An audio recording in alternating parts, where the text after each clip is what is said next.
За байнгын орон дарга эрхэм гишүүдээ Монгол Улсын их хурлаас 2024 оны 52 дугаар тогтоолоор засгийн газарт өгсөн чиглэлийн дагуу сангийн сайдын эрхлэх асуудалд хамаарах арга хэмжээнүүдийн хэрэгжилтийг танилцуулж байна. Танилцуулга гаргаарай.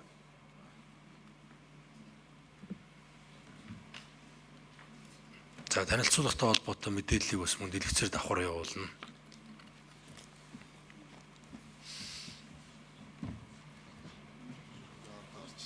Танаа чинь харагдахааргүй л байна да.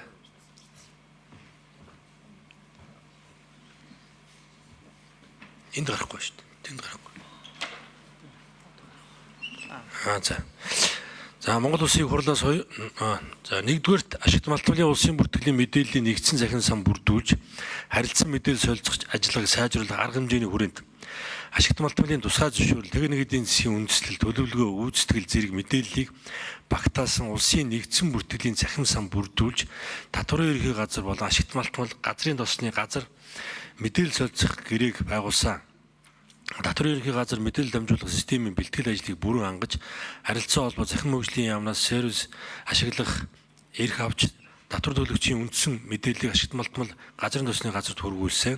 За мөн хайгуул болон ашиглалтын тусгай зөвшөөрлийн тайлан төлөвлөгөөг харах эрхийг ашигт малтмалын газрын тосны газраас аваад байна. Ашигт малтмалын газрын тосны газар ашигт малтмалын улсын нэгдсэн бүртгэлийн мэдээллийн захин санд хөгжүүлэлт хийж байгаад бөгөөд захин сангийн хөгжүүлэлт 2025 оны 11-р сард дуусах төлөвлөгөөтэй байна. Ингэснээр харилцаа мэдээ холбоо солилцох бүрэн боломжтой байна. За эдгээр мэдээллүүдийг бид хавар бас хүргүүлж байсныг давхар хэлье. Тэгэхээр одоо ер нь бол гүйцэтгэлийн хувь хэмжээний 80% явж байгаа гэж болно. За хоёрдугаарт нөөц суудган төлөгчөөр бүртгэх босхийг нэмэгдүүлэх асуудлыг судалж хууль өргөн мэдүүлэх арга хэмжээний хүрээнд засгийн газрын 2024-28 үйл ажиллагааны хөтөлбөрт туссан татварын шинжилгээг татвар төлөгч эрдэмтэн судлаач худалдааны танхим төрийн бус байгууллага мэргэжлийн холбоодыг оролцуулан улс орон даяар өргөн хүрээтэй хэлэлцүүлж санал аван татвар төлөгчдөөс эрүүлсэн саналуудыг наривчлан судлан үзсний үр дүнд татварын шинжилгээний үзэл баримтлал хуулийн төслүүдийг урьдчилсан байдлаар боловсруулад 9 сарын 1-нд 2026 оны төсөв өргөн барихтаа зэрэгцүүлээд ди парламент дээр одоо хууль тогтоомжийн хуулийн дагуу одоо нийтэд танилцуулж эхлэхэд байгаа. За ингээд 60 хоног одоо ди парламентаар тавьж хэлэлцүүлсний дараа өргөн барих эрх нээгдэнэ. За тэгэхээр энэ зохицуулт дотор нөөтийн төлөвчөөр бүртгүүлэх ажлын борлуулалтын орлого 400 сая төгрөгөөс доош бизнес эрхлэгчид хэлбэршүүлсэн горимж шилжиж улирлаар тайлгнах боломжтой зохицуултыг тусгасан байна. Тэгэхээр биелүүлэлт 100%. За бид өргөн барих хүртэл бол бидний ажил учраас 100% хийгдсэн байгаа. Цаашаа яаж хэрхэн батлагдах нь бол одоо улсын хурлын эрх мэдлийн асуудал. За 3 дугаарт улсын төсвийн хөрөнгөөр өмнөх онуудад ажил нь ихссэн боловч төс төртөг нэмэгдэж байгаа барилга байгууламжийн төс төртөг магадлалыг аудит нүүлэлт гаргуулах арга хэмжээний хувьд. За энийг түрүүн бас танилцуулсан байгаа. Харин одоо энд байгаа яамдуудаас энэ дэд бүтцийн яамдуудын нөхдүүд өөрсдийн дэргэд байдаг энэ хөгжлийн төвөдтэй холбоотой та бүхэн тэрийг яаж хяндыг тэр өртгөө тодорхойлж байгаа дүнд нь хэр итгэл үнэмшилтэй бид тэрийг нэг сонсгочмоор байна. Танаагаас ирсэн дөнгө ер нь сангийн яам дээр ер нь бид нар хянах ямар ч боломжгүй байдэн шүү дээ. Тэгэл тэр чиглэн цааш нь явуулахаас өөр арга байхгүй. За ганц явуулдаг газар нь одоо үндэсний аудитын газар. За дараагийн асуудлуудыг бол авилгатад тэмцэх газар болон цагдаагийн байгууллагаар өдөр явуулахаар бэлтжиж байгаа. За дөрөвдүгээрт төрийн банк болон санхүүгийн чиглэлээр үйл ажиллагаа явуулдаг төрийн өмчт хуулийн этгээдийн үйл ажиллагааг олон улсын жижигт нийцсэн ногоон хөгжлийг дэмжих чиглэлд шилжүүлэх арга хэмжээний хүрээнд. За төрийн банк нь олон улсын стандартын жижигт нийцүүлж банкны бүтц доктортой хөгжлийн албыг бие даасан нэгжээр зохион байгуулж байгууллагын дунд хугацааны стратеги болон 25 оны бизнес төлөвлөгөөндөө доктортой хөгжил ногоон эдийн засгийн асуудлыг дэмжсэн зорилтуудыг тусган дараах арга хэмжээг авч хэрэгжүүлж байгаа. За тус банк ногоон санхүүгийн бүтээгдэхүүний төрөл бүтээмжийг нэмэгдүүлэх хүрээнд малчны ногоон зөөл, ногоон бэлтгэн нийлүүлэгчийн зээл, бизнесийн ногоон зээл, За ногоон орон сууцны зээл, ногоон даатгал зэрэг нийт 8 бүтээгдэхүүний үйлчлэгийг зах зээлд шинээр нэвтрүүлээд байгаа. За үүний үр дүн доктортой хөгжил чиглэсэн зээлийн багц 2025 оны 8 дугаар сарын 31-ний өдрийн байдлаар 205 гаруй тэрбум төгрөгийг хүрж өмнө жилдээ харьцуулахад 47% нэмэгдсэн бөгөөд үүнээс ногоон зээлийн багц 96 тэрбум төгрөгт хүрч 98% өссөн үзүүлэлттэй байна. Үүнтэй холбогдвол ногоон бүтээгдэхүүн үйлчлэгийн зах зээлийн идэвхжлийг дэмжих санхүүжилтийг нэмэгдүүлэх зорилгоор 24 оны 12 дугаар сард дотоодын зах зээлд 10 тэрбум төгрөгийн ногоон бондыг хаалттай өрөөнд гаргасан бол ойрын хугацаанд 50 сая $50 нэрэлсэн дүнтэй ногоон бондыг олон улсын зах зээлд гаргахаар ажиллаж байна.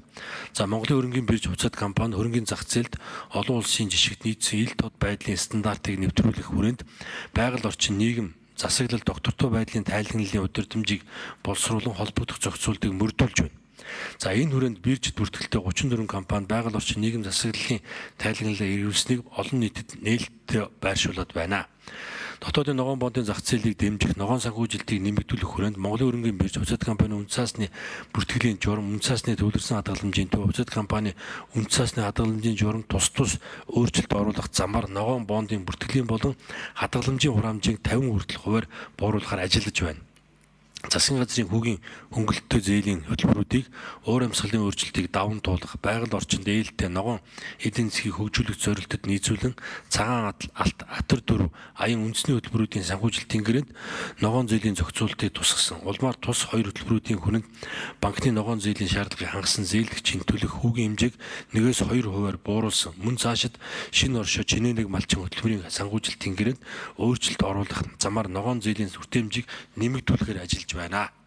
Цагаан алт хөтөлбөрийн хүрээнд ногоон зээлийн их хөлсөөр 2024 оны 12 дугаар сарын 23-ны өдрөөс хойш 8 дугаар сарын хугацаанд 42 зээлдэгчид 248 тэрбум төгрөг, атар 4 хөтөлбөрийн хүрээнд 2025 оны 2 дугаар сарын 25-наас өдрөөс хойш 6 сарын хугацаанд 29 зээлдэгчид 45.9 тэрбум төгрөгийн ногоон зээл олгоод байна.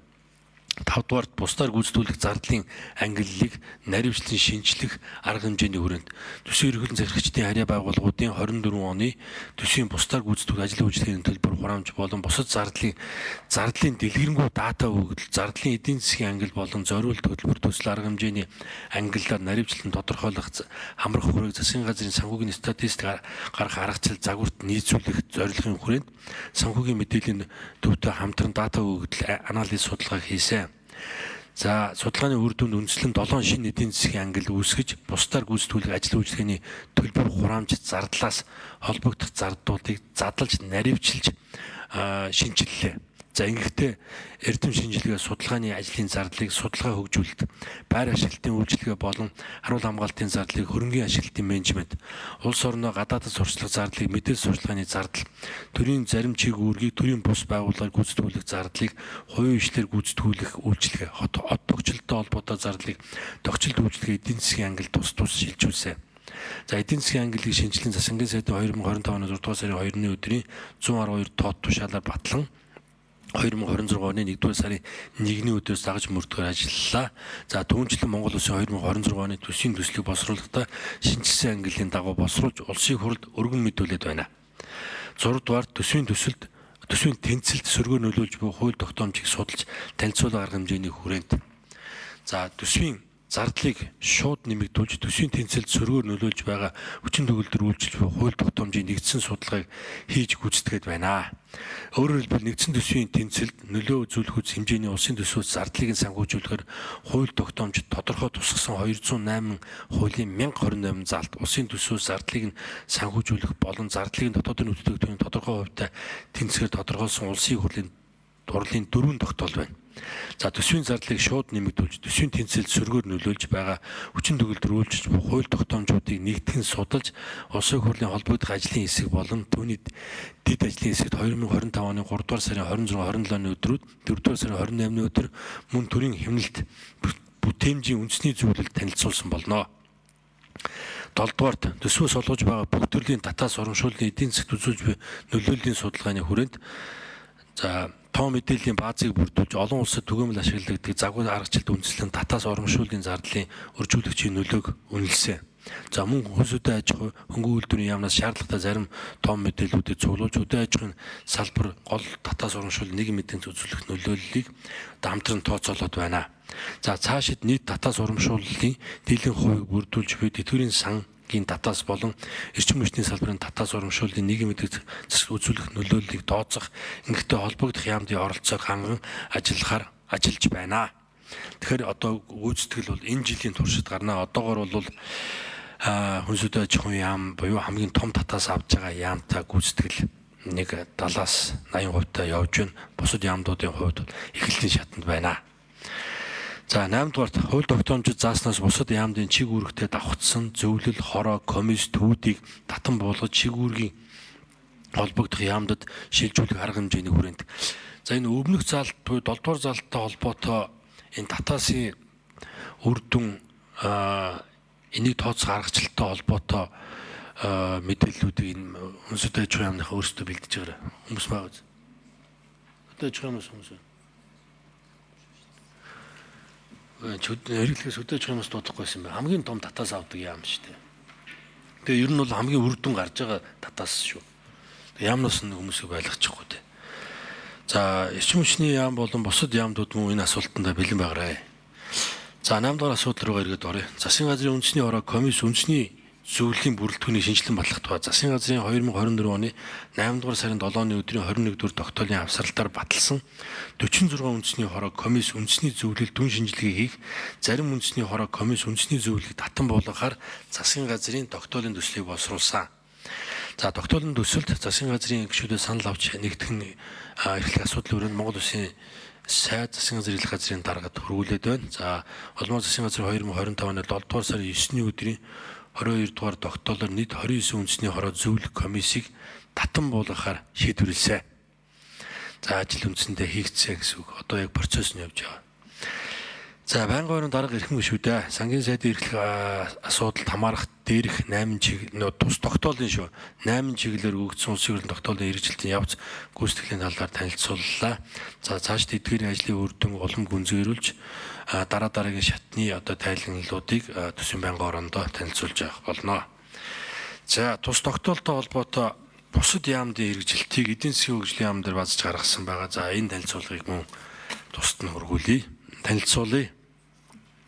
За эрхэм төсвийн байнгын орны дарга эрхэм гишүүдээ засгийн газарт чиглэл өгөх тухай Монгол Улсын их хурлын 2024 оны 12 дугаар сарын 12-ны үеийн 52 дугаар тогтоолын хэрэгжилтийн 25 оны 3 дугаар үеийн байдлын талаар мэдээллийг танилцуулъя. Тус тогтоолд 1. Төсөв санхүү татврын орчныг боловсронгуй болгож олон улсын стандартад нийцүүлэх, төсвийн хөрөнгө оруулалтаар хэрэгжүүл төсөл арга хэмжээний төсөв төрөлтөд нөлөөлж байгаа хүчин зүйлийг судалж иргэн арга хэмжээ авахгүй. Энэ чинь юу нэ шүү дээ. Тогтоол нь шүү дээ. За энэ тайлангаас нь шууд уншиж. За 1-р заалттай холбоотой. 1. Ашигт малтмал болон татврын мэдээллийн сангийн уялдаа холбоо бүрэн хангагдаж холбогдох мэдээллийг захин хэлбэрээр харилцан солилцох боломжтой болсон төрийн байгууллагуудын ил тод байдлыг сайжруулахад чухал алхам болсон. Төрийн өмчит компаниудын бүтцийн өөрчлөлтийг эхлүүлж Эрчит Монгол ХХК болон эрчим хүчний салбарын зарим компани нэгтгэсэн төрийн өмчит компаниудын үр ашгийг нэмэгдүүлэх чиглэсэн арга хэмжээ боллоо гэж. За энэ хэрэгжилт бүрийн хэрэгжилтийн хувийн хэмжээг нь танилцуулах хэрэгтэй юм байна шүү. Эрхлэх газрын энд бэлэн байгаарай.